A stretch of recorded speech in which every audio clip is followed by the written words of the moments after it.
Okay, so now that we've got everything else set up, we're going to come over to Solutions, Insert Results. We'll do hydrostatics. We can do pressures and motions, which is those are the pretty pictures that everyone likes. But the ones that we need are the wave excitation coefficients. So you're going to want the diffraction and Freud-Krylov forces, and I do force moment versus frequency because that's the wave frequency. And so I'm going to also do radiation damping, and I'm going to do added mass. So I'll come down to hydrostatic structure. If you just double click it, you don't have to click this little drop down arrow. You can just double click and it'll change it. Leave all these as is. Pressures and motions, gonna want that. Frequency, that's just gonna be the very first frequency. Again, we have 80 frequencies to choose from. No, I'm sorry, I think I did 50. Yeah. So we have 50 frequencies to choose from. Direction, I'm gonna want it to be coming from 0, which is this direction. And then leave everything else the way it is. Actually, we're gonna change that. No, we're not. We'll come back to this in a second. Let's see. So, yep, we're going to want the frequency. You can measure it in period if you want as well, but I'm just going to do frequency for now. Flap, we're not going to want global X. So here's the thing. You're going to have global X, Y, and Z, and global RX, RY, and RC. This essentially means global X is going to be the translation in the X direction. Global Y is translation in the Y, and translation in the Z. Global X is rotation about the X, so that will be rotation this way. RY is rotation about the y-axis, which is what we want, rotation about this way. And then RZ is going to be rotation about the z-axis. So we want RY, again, direction is going to be 0, waves coming from that way. So that's set up good. Radiation damping, flap, we're going to change that to global RY, global RY. Same thing here, global RY. Cool. And so now everything is set up and we can go ahead and run the simulation. So I'm going to let it run for a second and then see if we run into any errors. I don't think we should. Usually by the time it gets past like 8%, then you're good. Usually if it's going to fail before 7%. It's failed at 5% for me before, it's failed at 7%.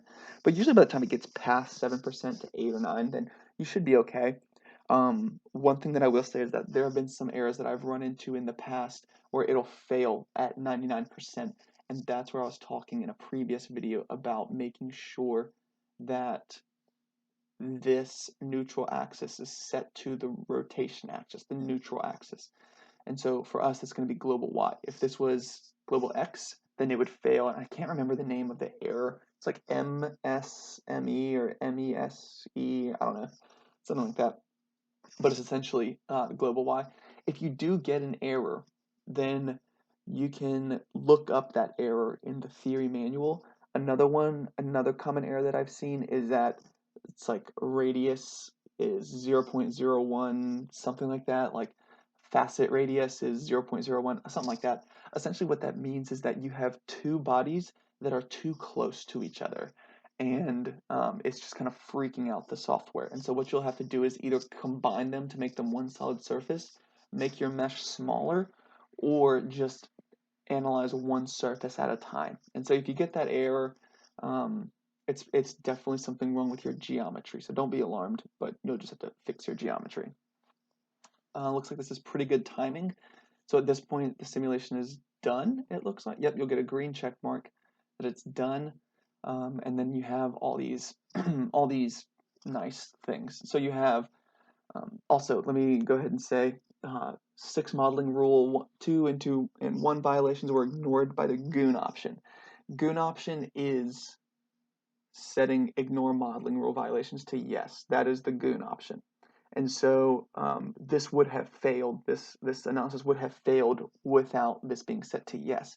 And again, from what I've seen through research papers and other tutorials and stuff, people always set this to yes. And so that is also going to be my recommendation. So now you have your hydrostatic results. So you have, your restoring moments. This is your hydrostatic restoring coefficients. You can change that to radians because I think a lot of things are given in like hydrostatic restoring coefficients are usually given in Newton meters per radian. So you'll keep that there. For heave, I think it's just like Newton meters or newtons per meter if you're doing like a point absorber wave energy converter. This, yeah, you can read up into all these values. I know I use these quite a bit for my post-processing stuff, and so you might want to refer to that later. Pressures and motions. These are the pretty pictures that everyone likes. They're not going to look how you want them to because this software only analyzes how a structure responds in water. You can't hinge anything because it's just a frequency domain analysis. And so if you want to use a hinge, if you want to model a power takeoff to know how much power this thing can produce, this ANSYS diffraction, hydrodynamic diffraction, or AQWA will not do that. You have to use WEXIM, you have to use hydrodynamic response, or one of those two. And so you can come over here. There's a way that you can play it. I think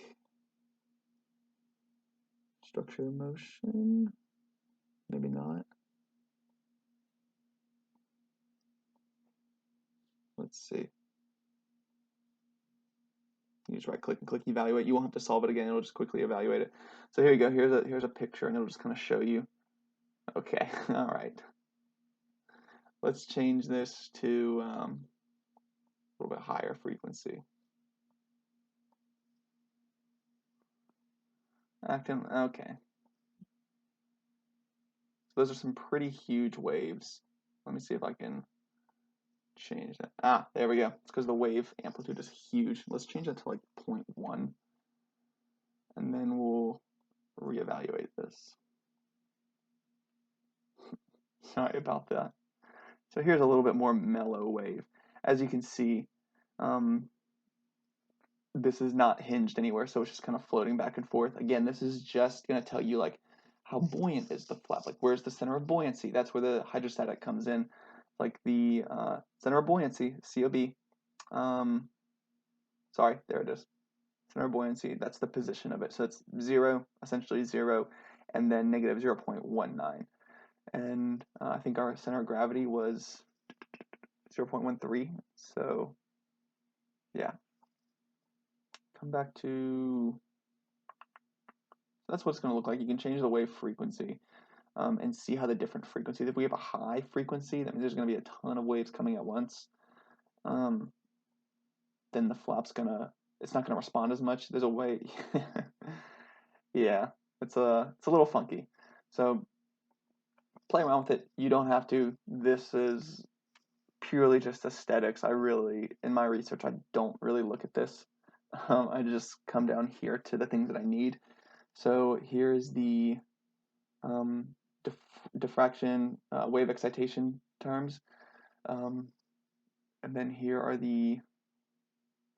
a radiation damping term. So it's sort of tending towards 0. One of the things that you want that I mentioned previously is like you want these terms you want the diffraction, the wave excitation and radiation damping, especially with radiation damping, especially that one, you want to, once it comes up and then comes back down, you want it to tend towards 0. So ideally this would come up and then come back down, and then as the wave frequency approaches infinity, as it gets higher and higher, you want this to be approaching 0.